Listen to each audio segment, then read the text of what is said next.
Bismillahirrahmanirrahim. Assalamu alaikum. My name is Ahmed Nadeem and I am your teacher for statistics. आज एक नया chapter start करेंगे, chapter number 12, जिसका topic है estimation. चलिए बोर्ड की तरफ देखते हैं और नया चैप्टर स्टार्ट करते हैं. एस्टिमेशन को अंडरस्टैंड करने से पहले थोड़ा सा हमें फ्लैश बैक करना पड़ेगा और कुछ इंपॉर्टेंट टर्म्स को अंडरस्टैंड करेंगे. स्टैटिस्टिकल इन्फ्रेंस आप ऑलरेडी पहले पढ़ चुके हुए हैं कि स्टैटिस्टिकल इन्फ्रेंस क्या चीज है. इसको थोड़ा सा रिवाइज करते हैं. It is about the drawing conclusions for the distributions for above और observed values of random variables. ठीक हो गया. यानी हम ये जानते हैं पहले से कि हमें अंदाजा है इस चीज का कि स्टैटिस्टिकल इन्फ्रेंस क्या है. एक ऐसा प्रोसीजर है कि जिसमें हम डिस्ट्रीब्यूशंस या वैल्यूज के लिए हम कंक्लूजन्स को ड्रॉ करते हैं from the given values of sample observations और द सैंपल डिस्ट्रीब्यूशंस. अब इसमें सैंपल का लफ्ज बड़ा इंपॉर्टेंट है, इसको हम बाद में जाकर आगे डिस्कस करेंगे ये क्यों इतना इंपॉर्टेंट है. हम स्टैटिस्टिकल इन्फ्रेंस के रेफरेंस से हम एस्टिमेशन को अंडरस्टैंड करेंगे. ठीक है. अब स्टैटिस्टिकल इन्फ्रेंस में दो चीजें आपने हमेशा माइंड के अंदर रखनी है. एक तो ये है कि ये कंक्लूजन्स ड्रॉ करने हैं. ये प्रोसीजर किसका है कि कंक्लूजन्स को ड्रॉ करना है. लेकिन किस चीज के कंक्लूजन्स? डिस्ट्रीब्यूशन के मुतालिक. यानी डिस्ट्रीब्यूशन के जो भी करैक्टरिस्टिक्स हैं, जो भी आपके पास लेआउट्स हैं, डिस्ट्रीब्यूशन जिस अंदाज में उसका जो भी बिहेवियर है उसके बारे में आपने कंक्लूजन ड्रॉ करना है. लेकिन यूज किसको करना है? ऑब्जर्व्ड वैल्यूज को ऑफ रैंडम वेरिएबल्स. इसका मतलब है एक पूरा सीक्वेंस है. इस पूरे सीक्वेंस के अंदर हम डिफरेंट वैल्यूज को ऑब्जर्व करते हुए, डिफरेंट वैल्यूज को कंसिडर करते हुए डिफरेंट टाइप्स ऑफ डिस्ट्रीब्यूशंस बनाते हैं और उन डिस्ट्रीब्यूशंस के बारे में कंक्लूजन्स ड्रॉ करते हैं कि वो डिस्ट्रीब्यूशंस जो है वो किस टाइप की हैं या उनके जो करैक्टरिस्टिक्स हैं वो क्या है. अब इसमें एक और बात भी अंडरस्टैंड करने वाली है कि इन्फ्रेंस का क्या मतलब है.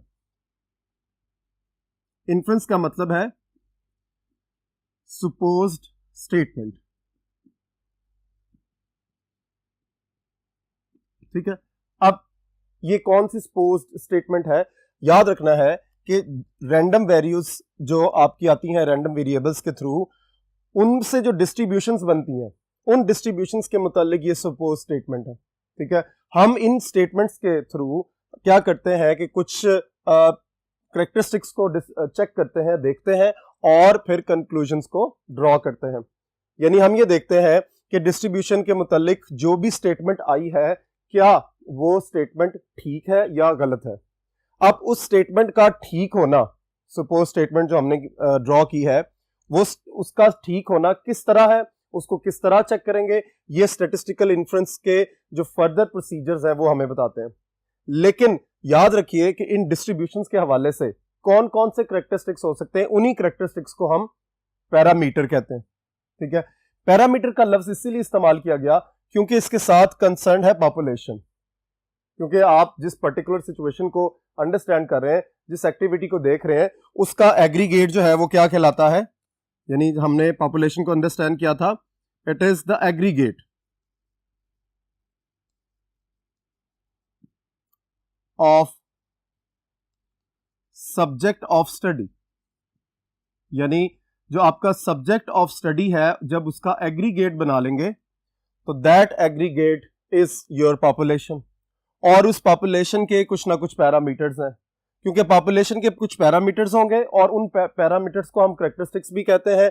उन्हीं को एस्टिमेट या उन्हीं को जो है वो चेक करने का जो प्रोसीजर है through some techniques and methods. कुछ मेथड्स होंगे, कुछ टेक्निक्स होंगी, उनके थ्रू हम क्या करेंगे, जब इसका कंक्लूजन ड्रॉ करेंगे तो ये जो पूरा प्रोसीजर है वो प्रोसीजर क्या कहलाएगा? Statistical inference. सो इन्फ्रेंस की इंपॉर्टेंस जो है वो बहुत ज्यादा है. इससे पहले हमने डिस्क्रिप्टिव स्टैटिस्टिक्स को भी पढ़ा था, जिसमें हमने बहुत सी टेक्निक्स और मेथड्स को देखा था कि हमने किस अंदाज में जो है वो फॉर्मूलाज को अंडरस्टैंड किया और हमने डिफरेंट काइंड ऑफ कैलकुलेशंस जो है उसमें परफॉर्म की. हमने ये देखा कि डेटा को किस तरह डिस्क्राइब करना है, डेटा को डिस्क्राइब करने के कौन कौन से मेथड्स हो सकते हैं, डेटा को प्रेजेंटेशन के उसके कॉन्टेक्स्ट में हम कैसे देखेंगे. यानी डिफरेंट हमने आइडियाज लगाए डिस्क्रिप्टिव स्टैटिस्टिक्स में. और अगला जो उसका फेज है स्टैटिस्टिक्स का वो है स्टैटिस्टिकल इन्फ्रेंस, और उसी के हवाले से अब ये आज डिस्कशन चल रही है कि स्टैटिस्टिकल इन्फ्रेंस क्यों इंपॉर्टेंट है।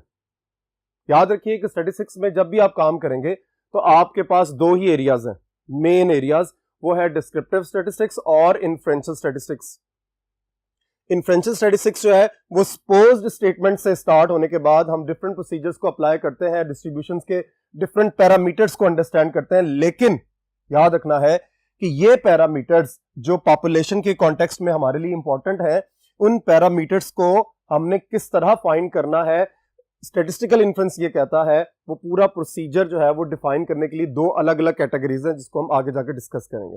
तो चलिए नेक्स्ट बोर्ड की तरफ और इस स्टैटिस्टिकल इन्फ्रेंस के मेन पॉइंट्स को मजीद डिस्कस करते हैं।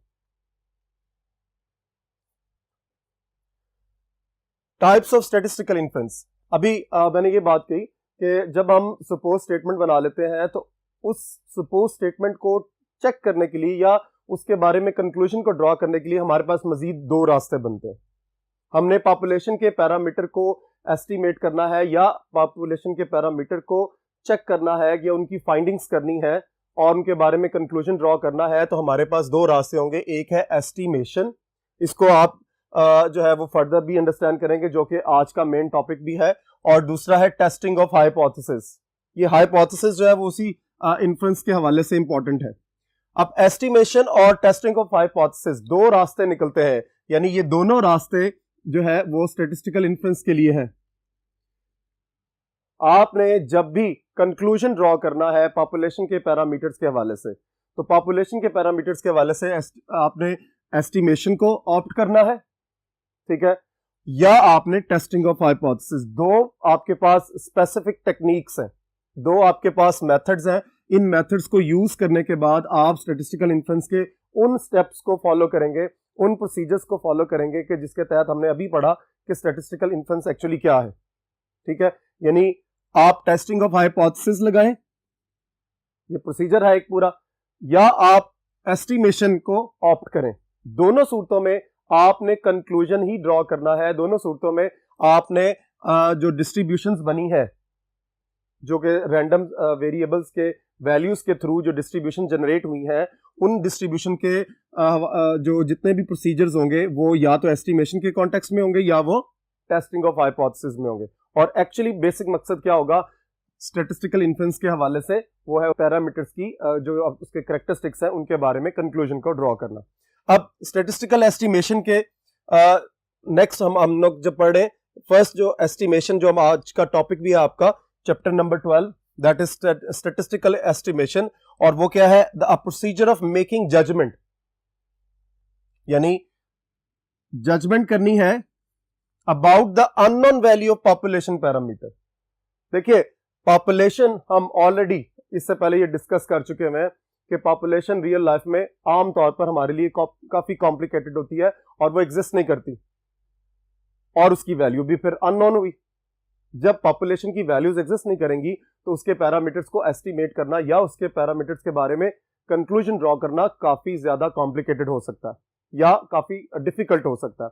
सो हम क्या करते हैं कि स्टैटिस्टिकल एस्टिमेशन के अंदर एक जजमेंट ड्रॉ करते हैं, एक जजमेंट बनाते हैं using the sample observations. This is the main की, यानी आपने पॉपुलेशन के पैरामीटर्स को एस्टिमेट करना है। याद रखिए ये पॉपुलेशन के एस्टिमेट बनाने हैं आपने, और यूज किसको करना है, सैंपल को। ठीक हो गया। अब पॉपुलेशन के पैरामीटर्स कौन कौन से हो सकते हैं, मीन भी हो सकता है, ठीक है, स्टैंडर्ड डेविएशन भी हो सकता है, इसके अलावा मीडियन भी हो सकता है, ठीक है। पॉपुलेशन के हवाले से अगर हम देखें तो मीन डेविएशन भी हो सकती है, यानी बहुत से पैरामीटर्स जो है वो पॉपुलेशन के एग्जिस्ट कर सकते हैं। हमने मीन को जजमेंट करनी है, हमने स्टैंडर्ड डेविएशन की जजमेंट करनी है, हमने मीडियन या हमने मीन डेविएशन की जजमेंट करनी है। पॉपुलेशन के कॉन्टेक्स्ट में बात हो रही है, लेकिन हम करेंगे क्या कि हम एक सैंपल ड्रॉ करेंगे। सैंपल को ड्रॉ करने की डिफरेंट टेक्निक्स आप इससे पहले चैप्टर नंबर 11 में पढ़ चुके हुए हैं, ठीक है। सैंपल्स को आप विद रिप्लेसमेंट या विदाउट रिप्लेसमेंट के प्रोसीजर के तहत सेलेक्ट कर सकते हैं। आपने इससे पहले काफी हद तक जो है वो इन टेक्निक्स को अंडरस्टैंड कर लिया हो। ठीक है, हम सैंपल्स को ड्रॉ करेंगे और सैंपल्स को यूज करके जब हम पॉपुलेशन के पैरामीटर्स को एस्टिमेट करते हैं तो इस प्रोसीजर को क्या कहते हैं, स्टैटिस्टिकल एस्टिमेशन। याद रखिए कि स्टैटिस्टिकल एस्टिमेशन जो है इज द प्रोसीजर और the type of the statistical inference. So statistical inference का जो बेसिक टास्क है उसी टास्क को हम एक्चुअली पूरा कर रहे हैं, लेकिन मेथड क्या है, estimation, statistical estimation. Testing of hypothesis एक अलग इशू है, एक अलग टाइप है, एक अलग प्रोसीजर है, हमने उसको बाद में डिस्कस करना है। लेकिन अब जो है आज हम क्या कर रहे हैं, स्टैटिस्टिकल एस्टिमेशन के हवाले से बात कर रहे हैं और इसको समझ रहे हैं कि स्टैटिस्टिकल एस्टिमेशन क्या है, कि सैंपल को इस्तेमाल करेंगे और पॉपुलेशन के पैरामीटर्स को एस्टिमेट करेंगे या उसके बारे में कंक्लूजन ड्रॉ करेंगे। तो नेक्स्ट बोर्ड की तरफ चलते हैं और स्टैटिस्टिकल एस्टिमेशन के हवाले से मजीद अंडरस्टैंड करते हैं। जी, in statistical estimation procedures provide the estimate with desired degree of confidence. ये बड़ा इंपॉर्टेंट पॉइंट है कि इस पर्टिकुलर फेज या टाइप ऑफ स्टैटिस्टिकल इन्फ्रेंस के अंदर कुछ ऐसे प्रोसीजर्स हैं, कुछ ऐसी टेक्निक्स हैं जो कि हमें एस्टिमेट्स प्रोवाइड करती हैं। एस्टिमेट्स का मतलब कुछ कैलकुलेशंस हमें जो है वो कैलकुलेशंस नजर आती हैं या आप लोग कैलकुलेट करते हैं with desired degree of confidence, यानी आपकी जितनी डिजायर्ड है उसी डिजायर के हवाले से डिग्री ऑफ कॉन्फिडेंस आप जजमेंट को ऑप्ट कर लेते हैं, देख लेते हैं। यानी आप अपनी मर्जी से अपना कॉन्फिडेंस जो है वो बिल्टअप करते हैं और फिर उसके एस्टिमेट्स को कैलकुलेट करते हैं। डिग्री ऑफ कॉन्फिडेंस और degree of freedom can be controlled, यानी इसको आप फ्रीडम के बजाय, क्योंकि वहां पर कॉन्फिडेंस लिखा है तो इसलिए इसको यहां पर कॉन्फिडेंस ही रहने दें ताकि आपको एक ही लफ्ज से अंडरस्टैंडिंग बिल्टअप हो जाए। यानी वो जो आपकी कॉन्फिडेंस की डिग्री है वो कंट्रोल हो सकती है। ठीक है, अपनी मर्जी से उसको ज्यादा या कम कर सकते हैं और वो ज्यादा और कम कैसे होगी, बाय कंट्रोलिंग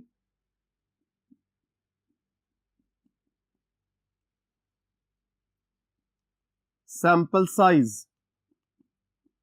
यानी आप सैंपल साइज को कंट्रोल करके भी अपने डिग्री ऑफ कॉन्फिडेंस को कंट्रोल कर सकते हैं। कैसे, यानी यहां पर इसका मतलब यह है कि आप एन, सैंपल साइज को आप क्या कहते थे, स्मॉल एन, एन अगर लार्ज हो तो फिर आप कह सकते हैं कि ग्रेटर एक्यूरेसी। यानी अगर आप सैंपल साइज लार्ज लेते हैं तो आपकी एक्यूरेसी ग्रेटर होगी, ज्यादा होगी, और अगर आप एन को स्मॉल रखते हैं तो फिर आपकी लेसर एक्यूरेसी बिल्टअप होगी।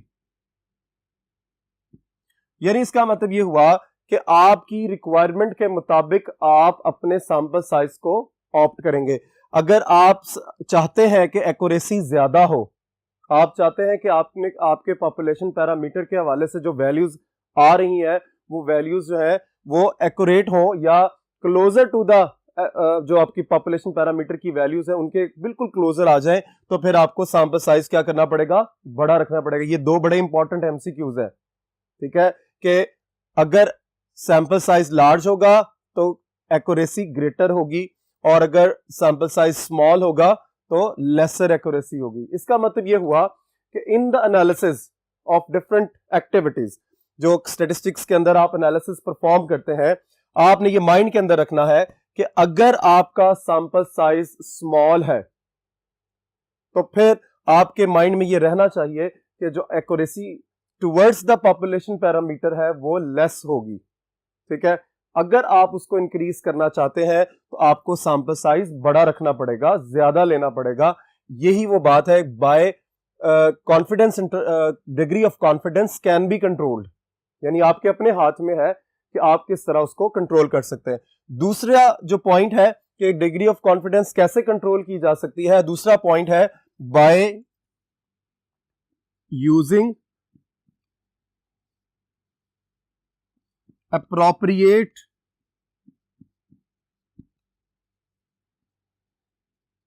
statistic। ठीक है, अप्रोप्रिएट स्टेटिस्टिक को यूज करके भी आप अपनी डिग्री ऑफ कॉन्फिडेंस को कंट्रोल कर सकते हैं। देखिए स्टेटिस्टिक कौन कौन से हो सकते हैं, स्टेटिस्टिक जो है वो मीन हो सकता है, स्टेटिस्टिक जो है वो वेरिएंस हो सकता है, स्टेटिस्टिक और भी मीडियन हो सकता है। ठीक है, ये मैंने जस्ट फॉर एग्जांपल लिखा है। ठीक है, यानी आपकी अपनी चॉइस है कि आप अगर अपने डिग्री ऑफ कॉन्फिडेंस के हवाले से कॉन्शियस है तो आपको कौन सा स्टेटिस्टिक चूज करना है। क्या मीन जो है वो ज्यादा बेहतर होगा किसी पर्टिकुलर सिचुएशन के लिए, क्या वेरिएंस होगा, ज्योमेट्रिक मीन होगा, हार्मोनिक मीन होगा। जिस तरह हम ये कहते हैं कि अगर आपका डेटा जो है वो परसेंटेज की फॉर्म के अंदर है, फॉर एग्जांपल मैं बात कर रहा हूं, तो फिर हालांकि मीन का जो स्टेटिस्टिक है वो बहुत ज्यादा बेटर आपको एस्टिमेट्स या बेटर कैलकुलेशंस प्रोवाइड करता है, लेकिन in case of percentage of data आप क्या करते हैं कि ज्योमेट्रिक मीन को यूज करते हैं। ज्योमेट्रिक मीन को इसलिए यूज किया जाता है क्योंकि मीन की निस्बत परसेंटेज के डेटा में ज्योमेट्रिक मीन हमें ज्यादा बेटर एक्यूरेसी और बेटर वैल्यूज को प्रोवाइड करता है।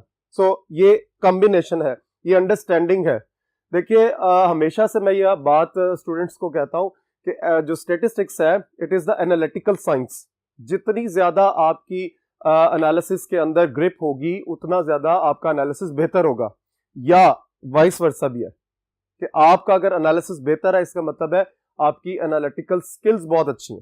सो इसलिए ये माइंड के अंदर रखना है कि आपको प्रोसीजर्स को ऑप्ट करते हुए हर चीज को माइंड में रखना, यानी प्री डिटरमिन्ड सिचुएशंस आपके माइंड के अंदर होंगी कि आपने जब स्टैटिस्टिकल एस्टिमेशंस करनी है तो डिग्री ऑफ कॉन्फिडेंस आपका क्या होना चाहिए। ठीक है, डिग्री ऑफ कॉन्फिडेंस के हवाले से आपको इन दोनों पॉइंट्स को माइंड के अंदर रखकर आगे आपने कैलकुलेशंस करनी है, आपने सारी की सारी जो प्रोसीजर के एक्टिविटीज हैं वो परफॉर्म करनी है।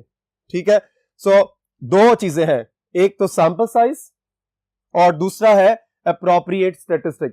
ये दो चीजें माइंड के अंदर रख के आप डिजायर्ड डिग्री ऑफ कॉन्फिडेंस को ऑब्टेन कर सकते हैं, यानी आप अपनी मर्जी से अपना डिग्री ऑफ कॉन्फिडेंस जो है वो हासिल कर सकते हैं by controlling the sample size and by choosing the appropriate statistic.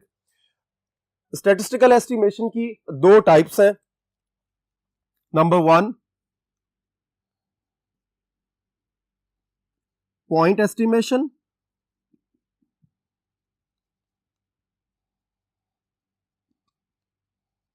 And number 2 interval estimation.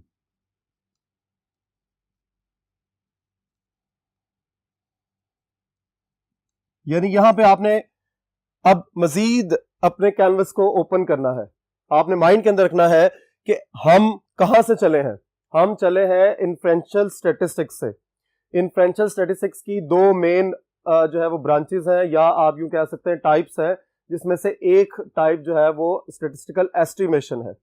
जब आप एस्टिमेशन के अंदर आ जाएंगे तो एस्टिमेशन के अंदर अपने डिग्री ऑफ कॉन्फिडेंस को डिसाइड करने के साथ साथ आपको ये भी देखना है कि आप किसी पर्टिकुलर पैरामीटर के हवाले से जो कॉन्शियस है, जिसको आप कैलकुलेशंस कर रहे हैं या जिसके बारे में आपने कंक्लूजन ड्रॉ करना है, वो आपने पॉइंट एस्टिमेशन के थ्रू कैलकुलेट करना है या आप इंटरवल एस्टिमेशन के थ्रू कैलकुलेट करना है। हम पॉइंट एस्टिमेशन और इंटरवल एस्टिमेशन को किस तरह अलग अलग करते हैं, ये हम लोग वापस बोर्ड नंबर 1 पर चलते हैं और इसकी एक्सप्लेनेशन से उसको अंडरस्टैंड करते हैं।